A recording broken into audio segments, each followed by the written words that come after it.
I was lying on the cold floor of Termini Station in Rome, my stomach pressed against my spine, the stench of urine stinging my nose.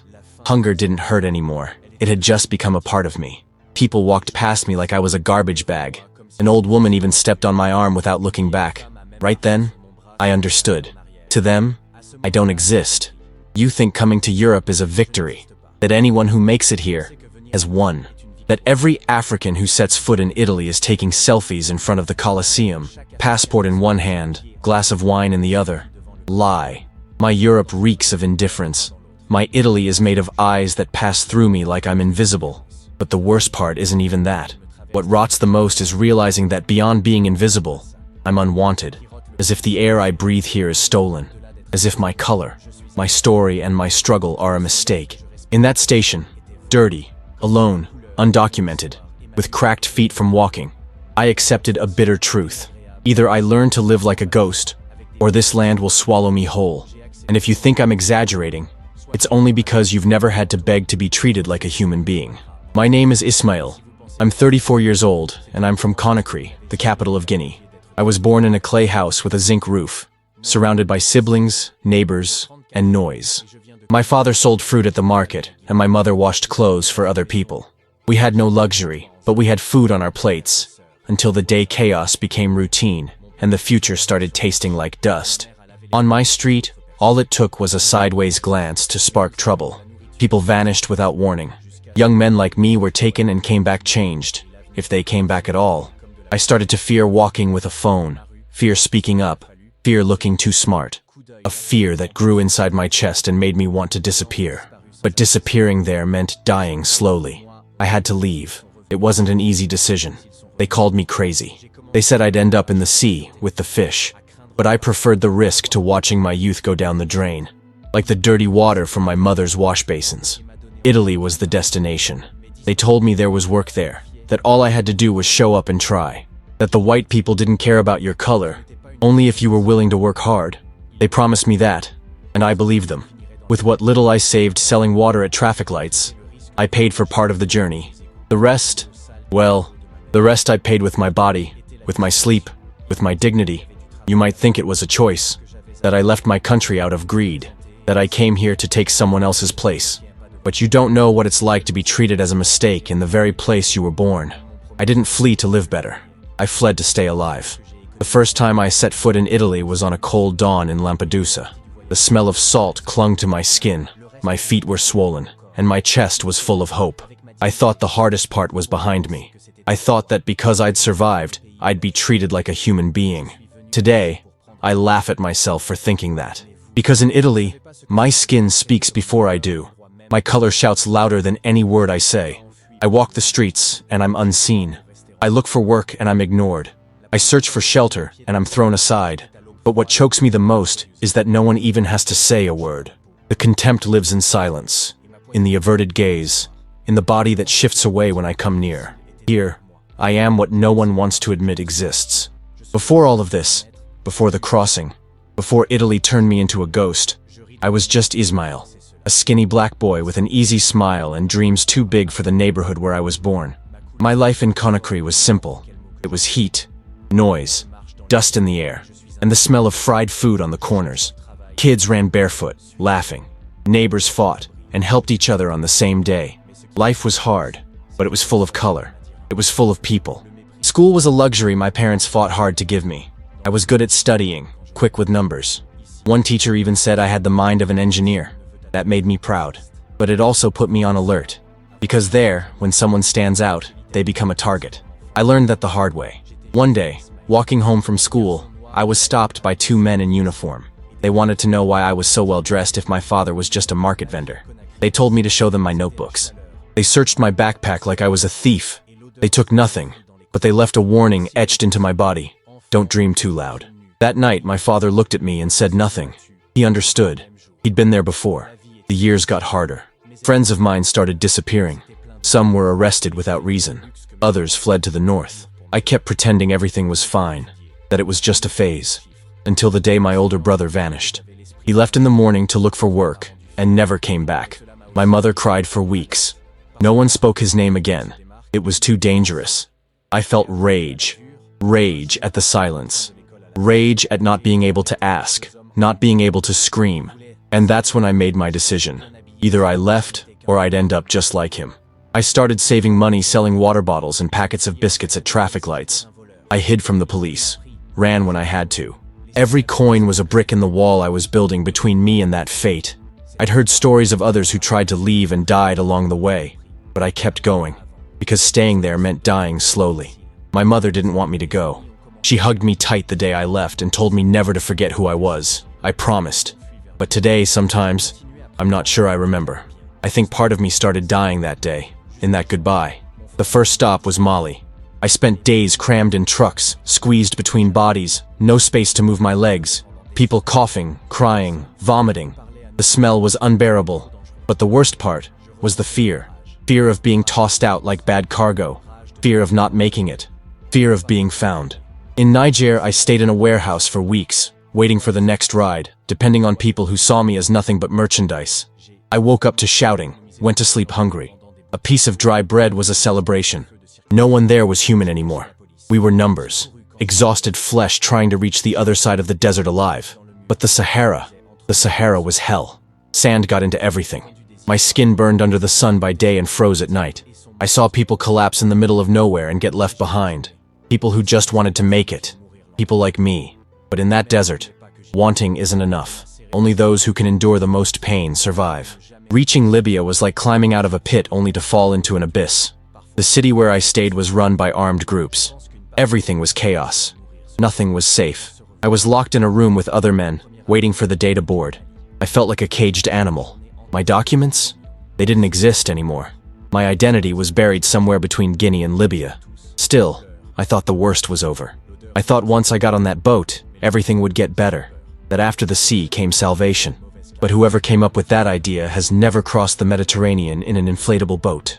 In Libya, I lost all sense of time. Days and nights blurred together in the stench of sweat and kerosene.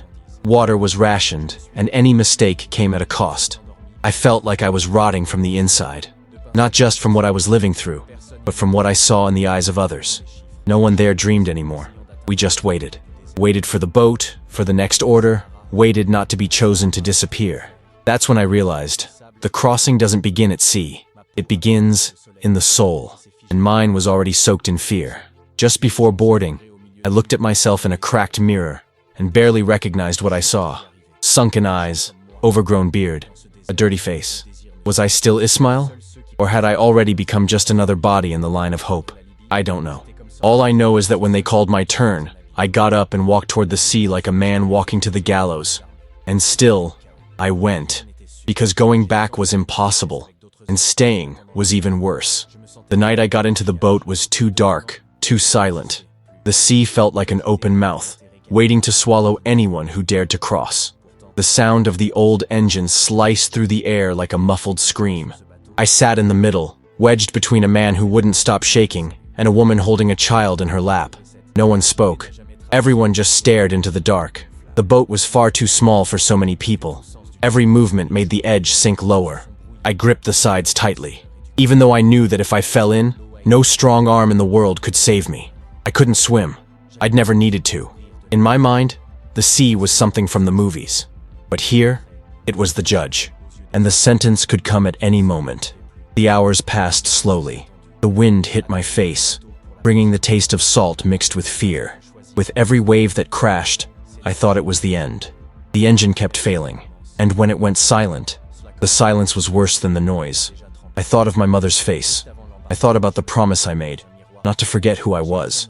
And I wondered if I still had time to become someone. After hours, the sky began to lighten. The first morning light felt like a mirage. The coast was still far, but seeing the horizon was already a miracle. But not everything was light. A man beside me passed out. He was dehydrated. The woman with the baby wept softly. And the sea had no pity.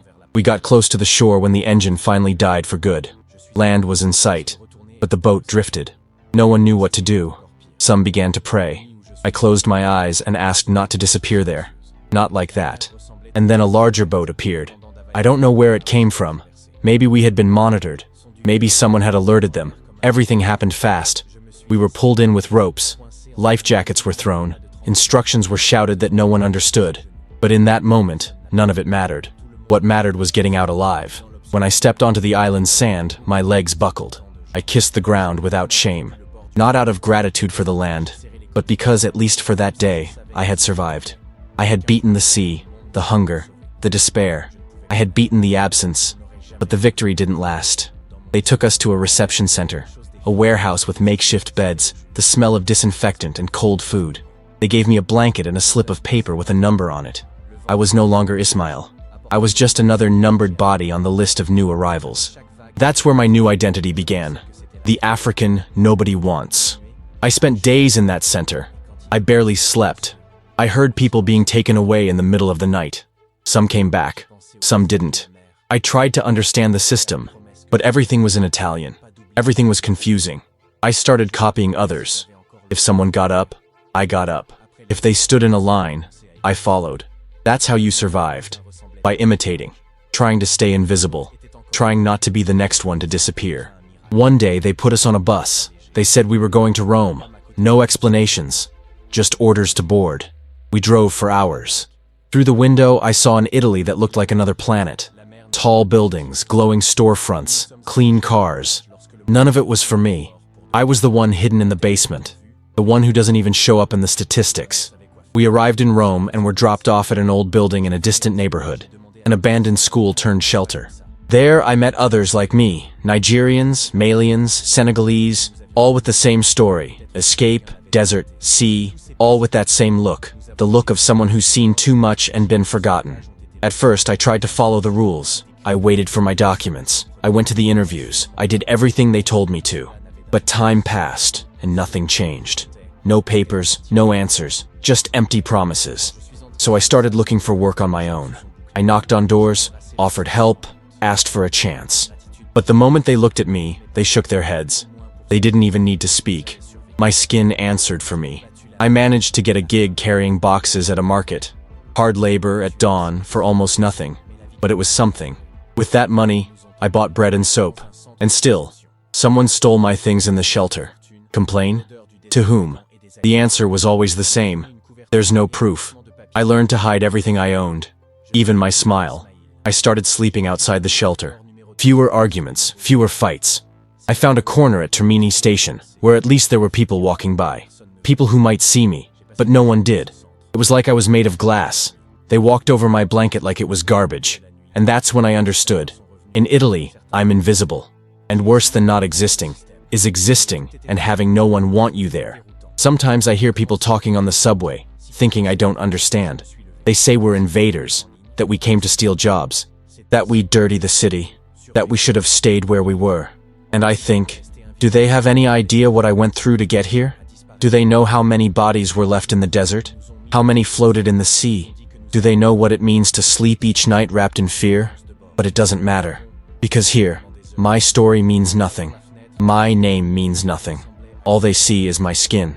And to them, my skin is the problem. One day, I tried to go into a cafe to use the bathroom. The security guard blocked me. He didn't even look me in the eye. He just gestured for me to leave. I stood there for a few seconds, staring at my reflection in the glass. That was it. I was the one who doesn't go in, who doesn't belong, who bothers just by existing. Still, I keep going, because I didn't come all this way to disappear at the end. I didn't face the desert, the boat, the cold, the thirst, the contempt, just to be silent now. Every day I get up off that floor is a slap in the face of the system. It's living proof that even when treated as a mistake, I'm still here, and I won't vanish quietly. They call me illegal, but anyone who survives all of this isn't illegal. They're a survivor, and survivors don't ask for permission. Rome is beautiful for those who see it from above. For those who arrive by plane, land in a hotel, snap photos at the Trevi Fountain, and eat pizza in the historic center. But for someone like me, who came from nothing, with a tired body and an empty pocket, Rome is a city that pretends not to see you. It's a shop window you're not allowed to touch. When I finally got out of the shelter, I tried to share a room with 2 other guys in a distant neighborhood. The place was cramped, damp, barely enough space for 3 beds, but at least it had a roof. I worked whatever I could, unloading boxes, cleaning warehouses, collecting cardboard. Sometimes the money was enough to eat. Sometimes It wasn't. With time, I learned that no one wants to put your name on paper. They want your strength, not your identity. And if you complain, they cut you off. Simple as that. Italians like to say the country is in crisis, that there aren't even jobs for them. But when the work is heavy, dirty, humiliating, it's me they call. Not out of gratitude, but to exploit. Because deep down, they know I have no choice. They know that if I say no, there's another one just like me waiting in line. And that's how they win. When they make you accept the unacceptable just to survive. I walk the streets and feel the eyes. Some stare, others look away. There's always someone clutching their bag when I pass, crossing the street, rolling up the car window. I've heard people say my skin is a problem, and I stay silent. Not out of fear, but because I'm tired of trying to explain. They don't want to understand. They just want me to disappear quietly. Some days I stand for hours in front of construction sites, waiting to be called. But sometimes I stand there all day, ignored like a broken streetlight. The pain isn't just in the empty stomach. It's in the trampled pride, in the self-worth thrown to the ground. I've become an expert in being ignored, but there are also moments when I don't accept it, when something inside me screams. Like the day a man told me to leave the sidewalk in front of his store. I wasn't doing anything, just sitting. He said I was scaring off his customers. I stood up slowly, looked at the store's sign and thought, if I'm an invader, then why is it my hands carrying the boxes he sells? I refuse to be reduced to a stereotype. I refuse to be told I'm a problem when I'm the solution for the work no one else wants to do. I carry cement, clean bathrooms, haul rubble. I'm part of the machine that keeps this city moving. But I'm never recognized, only tolerated at best.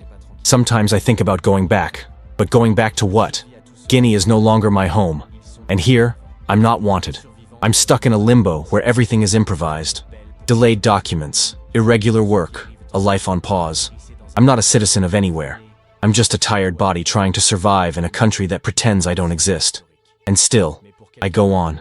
Because I've come too far to turn back. Because even invisible, I make myself present. And even unwanted, I refuse to lower my head. Every coin I earn, every day I get through without breaking, is a personal victory. I'm proud of my skin, my roots, my struggle. I'm not some poor soul. I'm strong. I'm someone who went through hell to be here. And I won't accept being treated as less than that. They can ignore me. They can pretend they don't see me. But I know my worth. And one day, they'll have to see it too. I've tried to take free courses that claim to help immigrants. But the moment I walked into a room, I felt the discomfort of others. No one talked to me. No one sat near me. The instructors pretended to be welcoming, but their eyes said something else. I wasn't a student. I was a burden. A favor the system was doing out of obligation. I left before the end of the first month. I'd rather keep learning the hard way. On the streets, with my body, where there's less hypocrisy. Another time, I went to drop off a resume at a cafe. I waited over an hour while they served people who arrived after me. When they finally noticed me, they didn't even look at my paper. They said they weren't hiring. Minutes later, I saw another guy walk in and leave with a smile. He got the job. He was white, European. And that's when I understood. The job existed. It just wasn't for someone like me. Today, when I look back at everything I've been through, I wonder if I'm still the same Ismail who left Conakry. Maybe not. I think parts of me were left along the way. In the Sahara, in the boat, in the empty eyes of those who denied me a plate of food. I left pieces behind so I could keep moving forward. But even torn apart inside, I remain whole in my will not to be erased. Italy didn't welcome me. It tolerates me. It uses me when it needs me and discards me the rest of the time. It watches me with suspicion, judges me by what's on the outside without wanting to know what I carry within. It calls me unwanted, but it depends on my strength to keep standing what no one else wants to hold up. The bricks of the houses, the garbage in the streets, the basements of the stores, they all bear my mark, and still, I remain invisible. But I'm here.